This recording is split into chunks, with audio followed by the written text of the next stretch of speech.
Hello, and welcome to Warhammer Chaosbane. I'm Matt Morgans, and I am joined today by my usual co-host, Jacob Smith. Hello, hello. And to start with, thank you very much to BigBen Interactive, who provided us with review codes for the game. And yeah, we're just going to get started. So if you're not familiar with Warhammer Chaosbane, it's, I forget the term, but it's very much in the line of like Diablo. And that sort of game, or Torchlight, that sort of thing, if you've played games like that before. They're here for madness. Very much sort of loot-oriented. You appear to be emerging from my groin, which is a bit disconcerting. Off to a great start. Braggy's favorite place to be. Yes, we are playing as a High Elf Mage and a Dwarf Slayer. Ooh. Now, I'm an absolute heathen when it comes. I'm an absolute Neanderthal when it comes to the lore and world of Warhammer. So Yes. forgive me, please. I am very, very well informed about the lore of Warhammer. Oh, I have a healing pop-up. However, particularly, I'm a big fan of this style of game, so I'm no stranger to this genre as a whole. We still have some dudes to murder. Oh, I have to use my potion. Oh yeah. Yes. Tutorials are the most Upstairs fun. Just skip the speech. And we got some equipment. Oh, and it auto-equips if it's better. Oh no, I think it auto-equips if you don't have anything in the slot. So, Nice. I have slightly fancier robes now.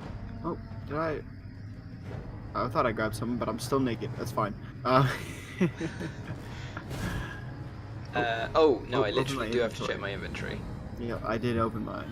So you're sloughing. Okay, let's go. Oh, I continue. just needed to check. It was equipped. There we go. Oh, unlocked a you're new already skill. into it. Shred. Alright, so that new Oh, little I skill have a new burns skill. Ooh, sweet. That new little skill burns some of my little stamina points there. I'm not sure if it's actually called stamina in this game. It might be. I believe that's I kind have of- actually.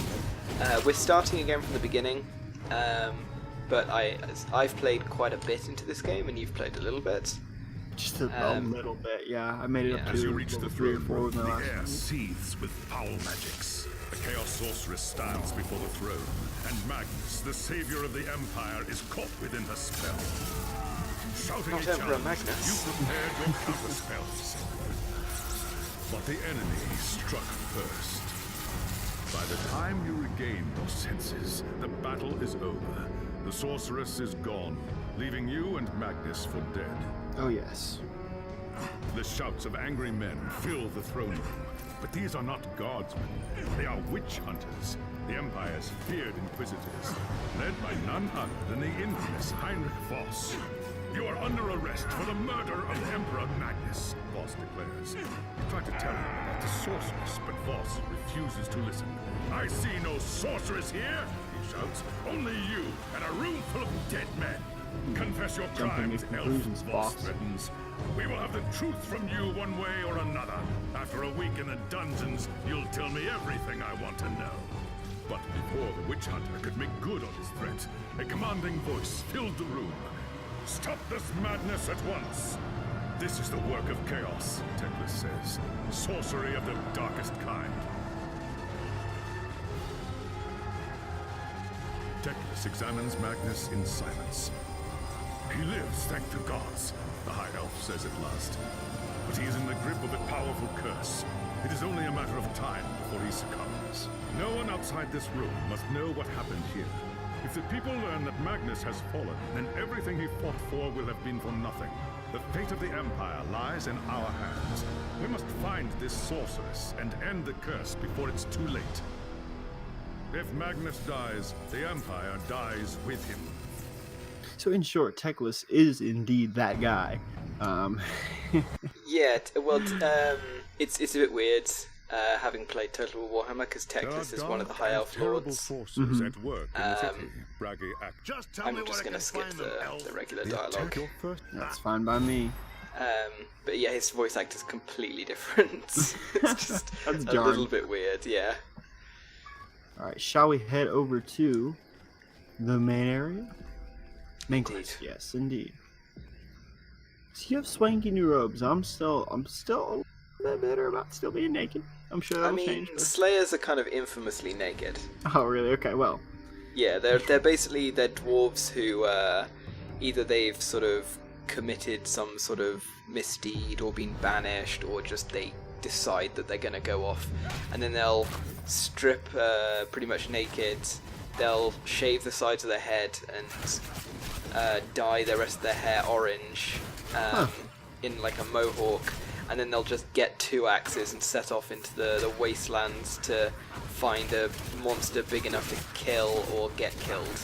You know, that all fits with Braggy's whole aesthetic there, so Yeah. it tracks.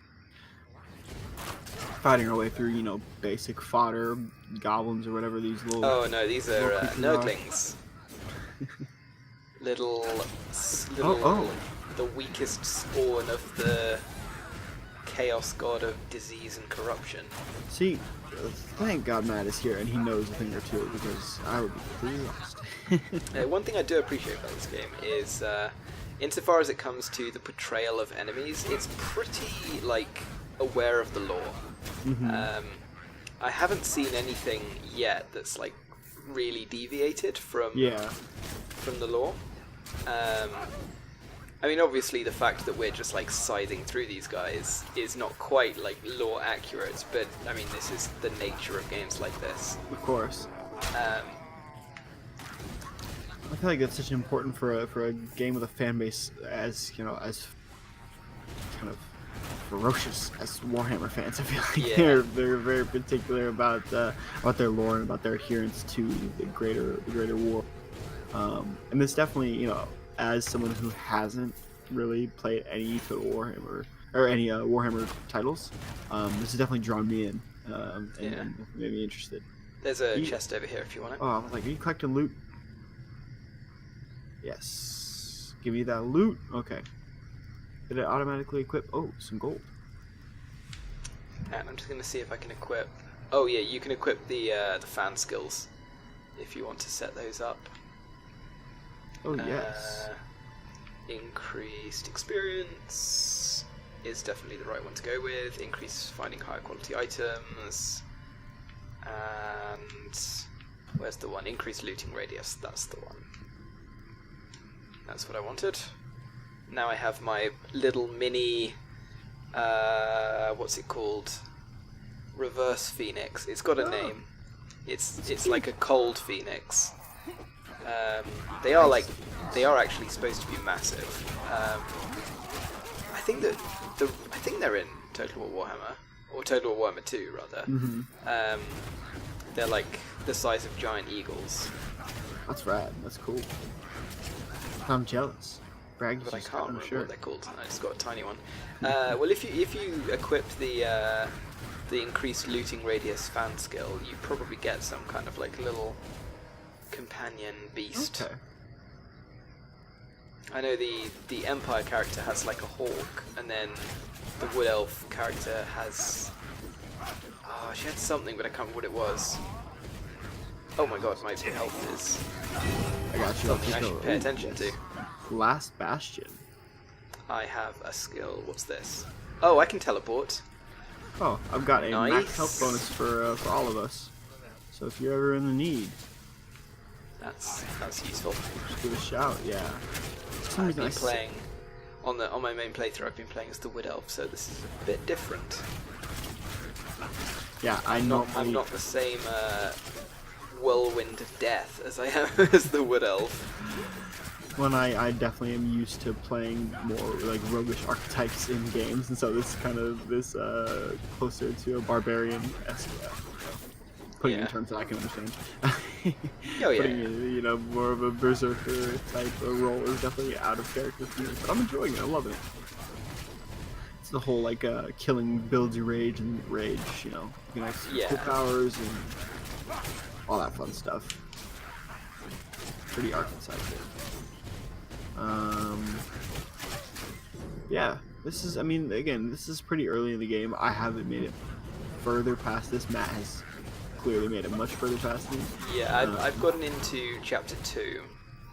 because we're at the start of chapter 1. I think, obviously I'm only at chapter 2, so I don't know for certain that this is how the game pans out, but I suspect that there are 4 chapters, and I suspect that they are maybe themed around the 4 Chaos Gods. Okay. That seems to be the way they're building from chapter 1 and 2. Like, chapter 1, it's all about Nurgle, and then chapter 2, it kind of switches over to Khorne. Yeah. I think it's interesting too. It's clearly Chaosbane is clearly centered around playability as well, because there are insane levels of difficulty way past the standard. Hard, incredibly hard. There are, I think, something like 8 tiers of difficulty. Oh yeah, there's quite a lot of like end game content as well. Yeah. Like replayability and that kind of thing. Yeah. Certainly something that I haven't touched on, but I can see it's evident even in the main menu.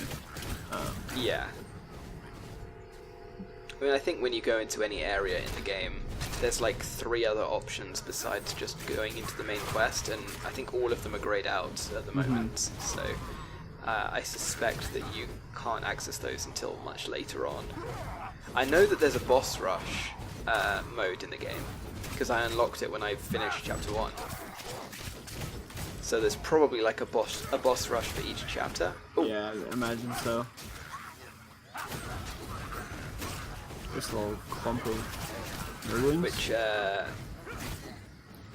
there aren't that many bosses per se, and most of them are just like big enemies. That being said, the chapter boss was really good.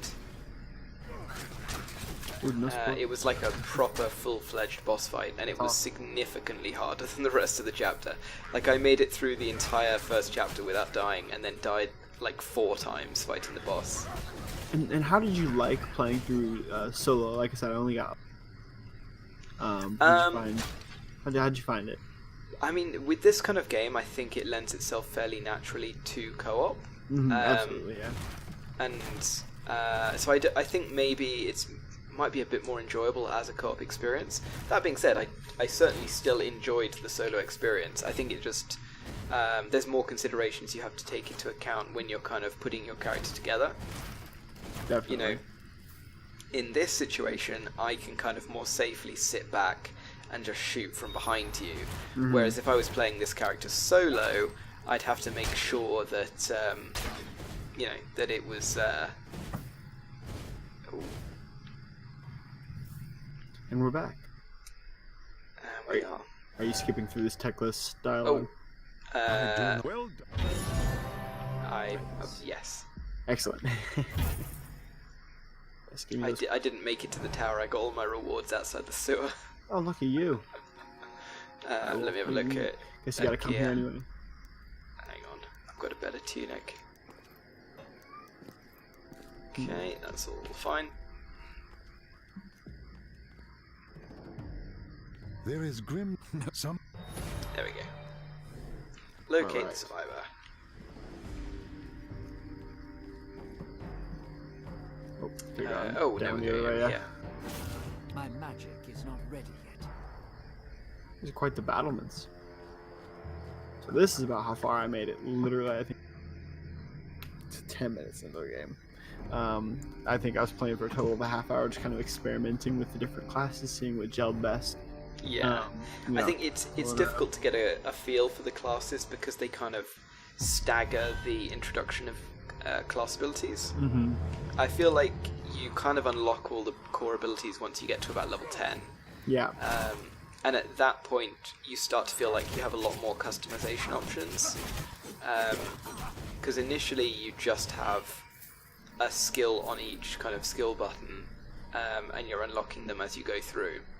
Yeah. But as you level up, you get better versions of skills that you can equip, and you also get additional skills, and it becomes a matter of like picking the ones you want to equip rather than just having a list of skills and these are all you have. Nice. I like that. But also there's like an entire skill tree separate to the skills that you just don't get access to until level like 14 or so. That I was completely unaware of until I got to level 14, and it's suddenly like, oh, there's an entire, like, if you look on the ground, you're picking up fragments, the like little coloured gems. It'll say like 1 fragment, 2 fragments. Those are spent on the skill system that I was talking about. Okay. So when you first unlock it, you have a giant stockpile. That's cool. That's actually that's a cool way of rolling that out. Just so we already have a plethora of things to choose from by the time we get there. It does mean you can kind of get a big jump into the system and not just like unlock one thing when you first unlock it. Yeah, well, and it's cool because you don't have to kind of meander around and be like, okay, when I can eventually unlock this, I'm just gonna jump right into it. Ooh. Oh yeah! Okay, I'll offer us a little health boost there.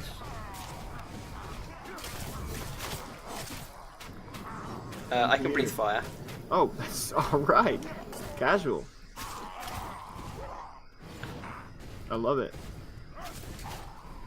See, that's something I was not expecting that.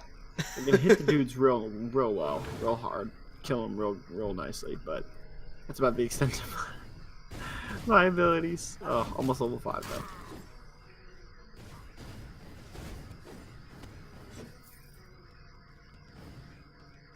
though. Yeah. Survivor is somewhere around here, presumably at the end of the level. I think we go from out here to back into the sewers, and then we go and find him. Okay. Oh!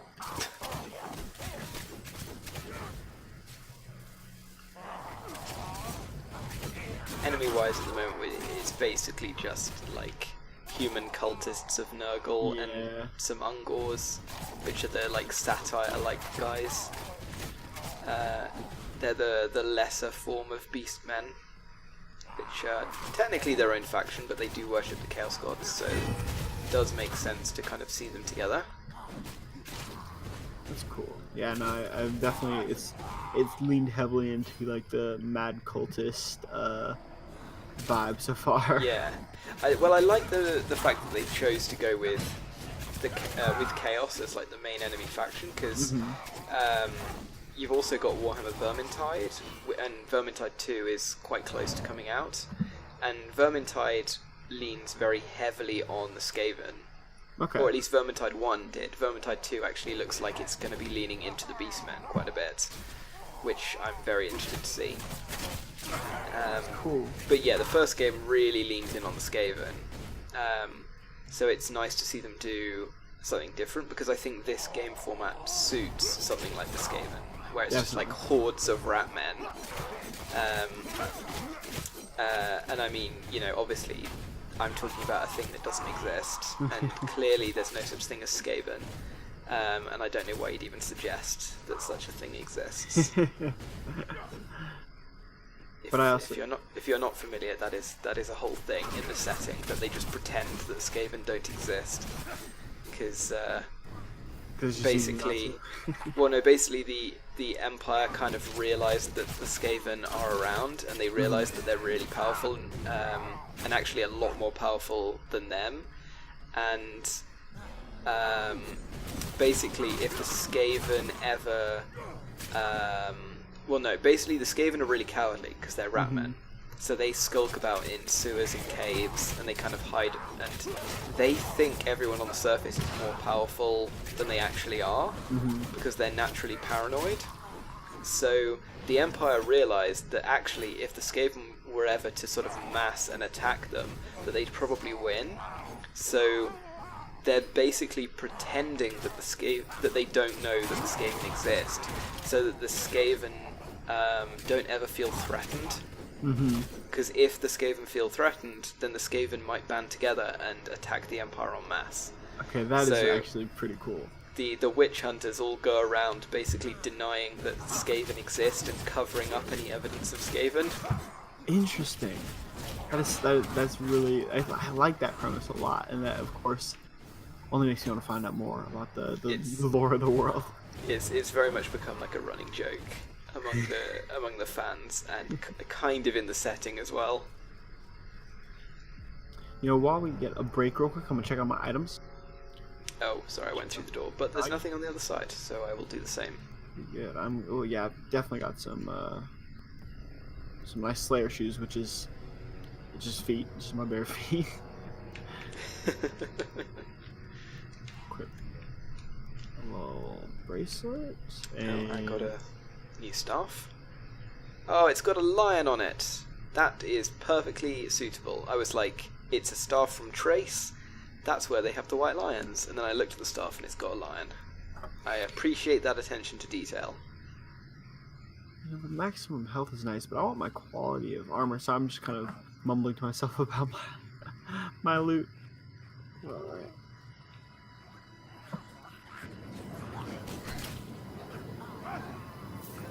My spells need more power. Oh, that does actually eat my stamina. I probably shouldn't hold it down. You're fire breathing. Oh, I have a new skill. Oh, that's nice. I can hold this down. That is cool. Like I said, man, I'm just chopping dudes real well with my axe. Effectively so, might I add. Certainly not range. Oh my god, this works at range. Awesome. This is such a good skill, I don't even have to target it. It's down this way. Oh, there better be some good loot. Granted, the damage is not as good as my standard attack, but... Ooh. I can appreciate being essentially a Tesla coil. Oh, let's check out this. Yes. Okay, that's nice. New hatchet. So, new Slayer tattoos. So I've just got one more ability to unlock, and then I have all the abilities, which I think the final one is the it's, I wouldn't call it like an ultimate per se, but it's slightly better than all the others. Alright, I am ready.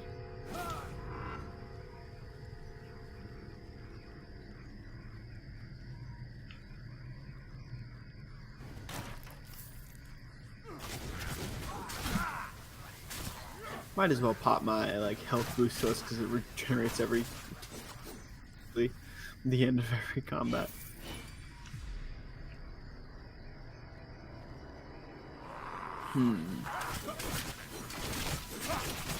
Nice. Pop this. Oh, okay. It only gives you that health radius. Makes sense. God, that is so cool. See, even just seeing it never gets old.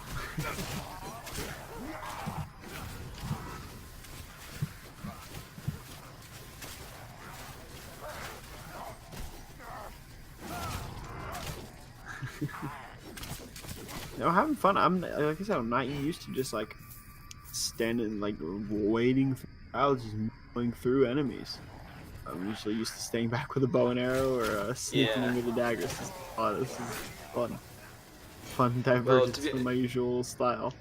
Playing as the Wood Elf, like at some of the later levels, it turns into like, instead of shooting around with a bow, it's charging in the middle of all the enemies and then just unleashing 360 attacks, because she has some really crazy like 360 bow and knife attacks that you can just stack up and turn into these sort of damage tornadoes. That's awesome. See, yeah, you make me want to go back to the Wood Elf you stopped right now. I'm committed to bragging. Alright,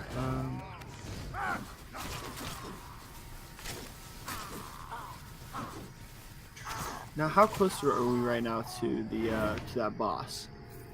What, the chapter boss? Yeah, that comes in what, level? Probably after level 10. Yes, if I recall correctly, it's somewhere between level 16 and 20, I think, or at least that's where I was when I fought it. Okay. It's a ways ahead of where we are now. Okay. And that is a great unclean one, is the chapter boss, which is why I think that they're theming each chapter around one of the Chaos Gods, because I presume the chapter boss of each chapter is going to be the greater demon of each Chaos God. So the great unclean one is the greater demon of Nurgle. Yeah. And it's as horrifying as you would think. So who are the Chaos Gods?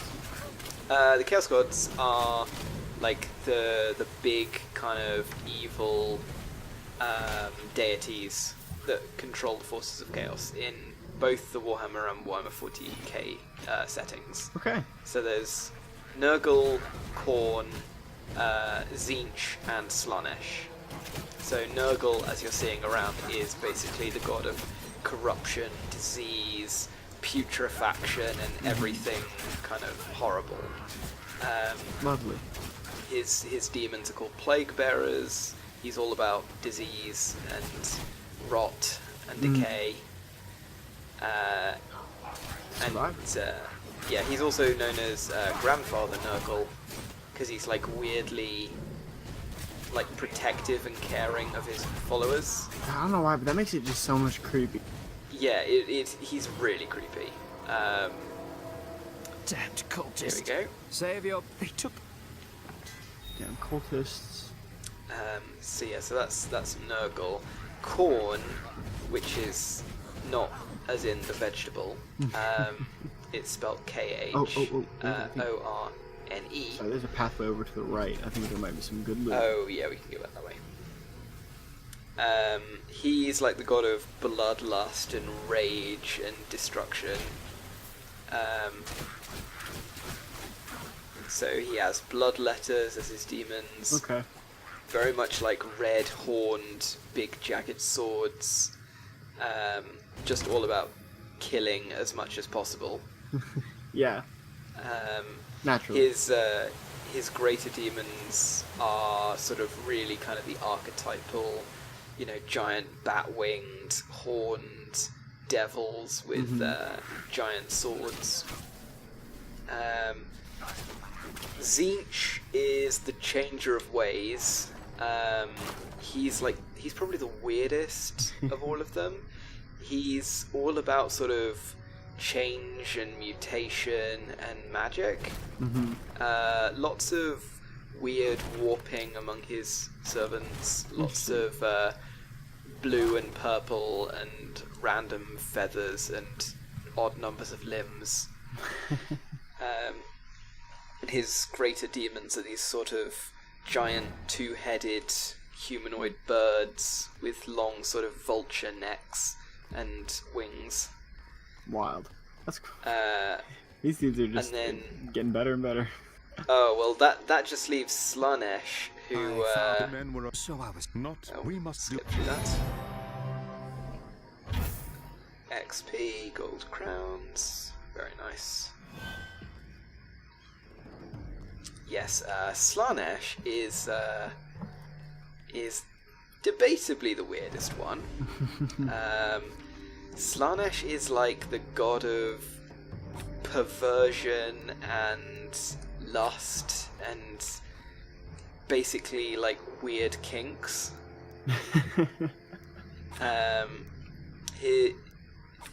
His demons are kind of difficult to describe. Like the miniatures and whatnot, they're all like these weird, lithe, kind of purple-skinned, androgynous humanoids. But they're supposed to be... That's supposed to be what they, like, really look like. But I think they're supposed to use some sort of illusion or glamour to appear as, like, attractive versions of whatever race is looking at them. Weird. Yeah, they're all about sort of seduction and corruption and kind of luring people with desire. So, like, theoretically is the most sort of visually attractive, but of course it's all just like a facade. And behind it, there's a lot of, like, leather and whips. Freaky deaky. Well, yeah. On that note, as we are heading next section of the campaign, I feel like that's the perfect place to wrap things up. Thank you guys so much for tuning in. It looks like we're at a pretty pivotal point in the story at the Cursed Emperor. So we'll see you next time. Matt, why don't you take us out? Yep. Thank you for tuning in, and thank you once again to BigBen Interactive for providing the review code. I'll probably record at least one more video in this, maybe a few more. It's quite an easy one to record, so yeah. We will see you next time. Indeed.